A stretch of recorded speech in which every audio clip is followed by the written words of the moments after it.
علیکم ورحمۃ اللہ وبرکاتہ۔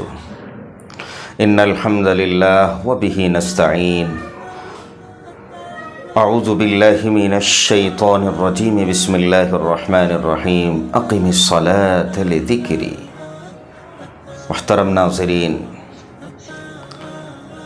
نماز کے تعلق سے باتیں جاری ساری ہیں۔ عبادتوں میں سب سے افضل عبادت ناظرین نماز ہے۔ آپ جانتے ہیں کہ اللہ رب العزت نے جتنے بھی احکام نزول فرمائے ہیں وہ سارے کے سارے احکام کا نزول اس روئے زمین پر ہوا، لیکن ناظرین جب نماز کی باری آتی ہے تو آپ صلی اللہ علیہ وسلم کو اللہ رب العزت آسمان پر بلاتے ہیں اور آسمان پر بلا کر نماز کا تحفہ عطا فرماتے ہیں۔ اب ناظرین جب نماز کا تحفہ آسمان پہ ملا تو اس سے نماز کی اہمیت کا اندازہ آپ اور ہم لگا سکتے ہیں۔ تو ناظرین جب نماز اتنی اہم عبادت ہے کہ اس کو آسمانوں پر بلا کر دیا گیا تو اس کی ادائیگی پر بھی ہم سامعین کو، ہم ناظرین کو توجہ دینے کی ضرورت ہے۔ اسی وجہ سے ہمیں بتایا جاتا ہے، ہمیں سکھایا جاتا ہے، ہم سے کہا جاتا ہے کہ نماز شروع کرنے سے پہلے 7 چیزوں کا خیال رہے۔ اگر ان 7 چیزوں میں سے کوئی بھی ایک چیز نہیں ہوگی آپ نماز کے لیے اپنے قدم کو آگے نہیں بڑھا سکتے۔ کیا ہے ناظرین وہ 7 چیزیں؟ سب سے پہلی چیز بدن کا پاک ہونا ہے۔ بدن کو کیسے پاک کریں گے میں نے پہلے ویڈیو کے اندر بتا دیا۔ نمبر 2 پہ کپڑوں کا پاک ہونا ہے۔ نمبر 3 پہ جگہ کا پاک ہونا ہے۔ نمبر 4 پہ ستر عورت کو چھپانا ہے۔ ستر عورت کسے کہتے ہیں؟ لوگوں کو پتہ نہیں ہے کہ ستر کسے کہتے ہیں۔ ناظرین میں آپ کو بتاتا چلوں، پیٹ کے اندر یہ جو سوراخ ہے اسے ناف کہتے ہیں۔ ناف سے لے کے گھٹنوں تک ڈھکا ہوا ہونا نماز میں شرط ہے، ضروری ہے۔ تو اس کو کہا جاتا ہے ستر عورت۔ یہاں سے لے کے یہاں تک ڈھانپنا ضروری ہے، فرض ہے، واجب ہے۔ اب عامتاً اس کے اندر کیا غلطیاں ہوتی ہیں آپ دیکھتے ہوں گے کہ شہروں کے اندر تو یہ وبا عام ہی ہے۔ آج کل جو ہے دیہاتوں کے اندر بھی یہ چیزیں، یہ مرض جو ہے عام اور تام ہونے لگا ہے۔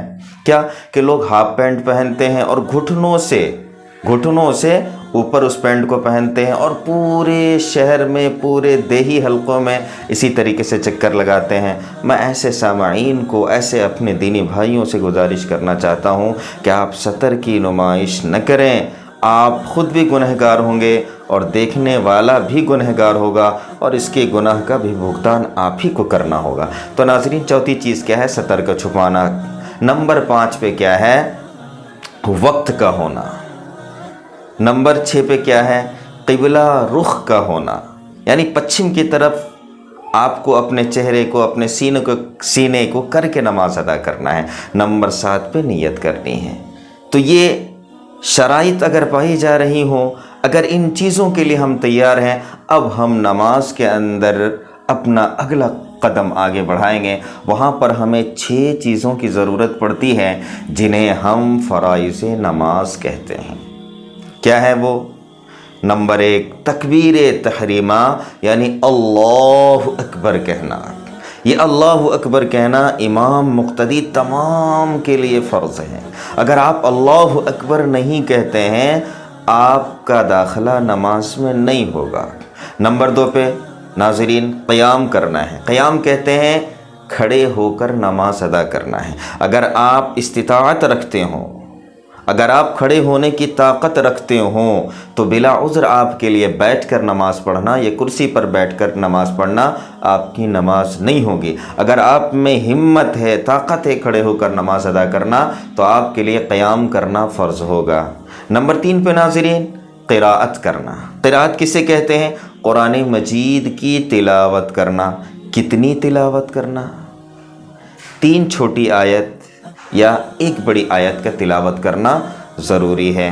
نمبر 4 پہ ناظرین رکوع کرنا، یہ فرض ہے۔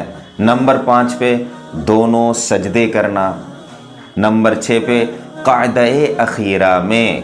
قاعدہ اخیرہ کسے کہتے ہیں؟ اگر آپ 2 رکعت والی نماز کو ادا کر رہے ہیں تو تشہد کے لیے آپ جو بیٹھیں گے اس کو قاعدہ کہا جاتا ہے۔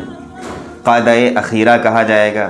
اور اگر آپ 4 رکعت والی نماز کو ادا کر رہے ہیں تو پہلی 2 رکعت میں جو آپ بیٹھتے ہیں اور تشہد جو پڑھتے ہیں اسے قاعدہ اولا کہا جاتا ہے، اور اخیر میں چوتھی رکعت میں جو آپ بیٹھیں گے اسے قاعدہ اخیرہ کہا جائے گا۔